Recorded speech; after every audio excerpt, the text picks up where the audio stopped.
రాష్ట్రంలో నిన్న రాత్రి కురిసిన అకాల వర్షాలు ఈదురుగాలులు రైతులను తీవ్రంగా దెబ్బతీశాయి. ముఖ్యంగా పులివెందుల ప్రాంతంలోనే అరటి రైతులు భారీ నష్టాన్ని చవిచూశారు. గాలుల తీవ్రతతో అరటి తోటలు గేలలతో సహా నేలమట్టమయ్యాయి. లక్షల రూపాయలు పెట్టుబడి పెట్టిన రైతులకు తీవ్ర ఆర్థిక నష్టం వాటిల్లింది. పంట పూర్తిగా నాశనం కావడంతో పెట్టిన డబ్బు కూడా తిరిగి వచ్చే పరిస్థితి కనిపించడం లేదని రైతులు ఆవేదన వ్యక్తం చేస్తున్నారు. ఇప్పటికీ మార్కెట్లో అరటి ధరలు పడిపోవడంతో మరింత ఇబ్బందులు ఎదుర్కొంటున్నారు. అంతర్జాతీయ పరిణామాల ప్రభావంతో ధరలు తగ్గాయని రైతులు చెబుతున్నారు.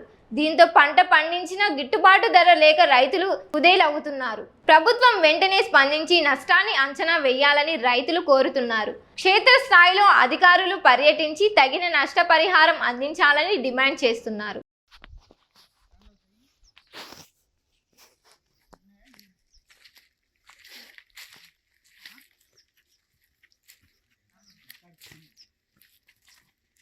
నా ఎవరు అనుకోలేండి ఇంత వాన పడుతుందని.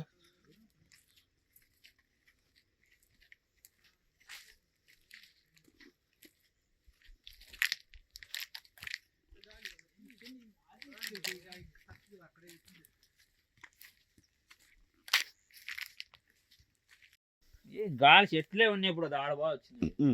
ఇంకా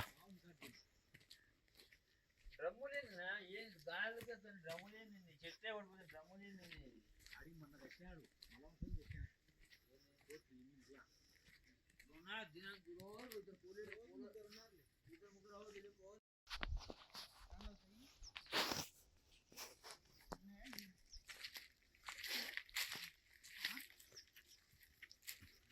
పడిపోతుంది. నా ఎవరు అనుకోలేండి ఇంత వాన పడుతుందని.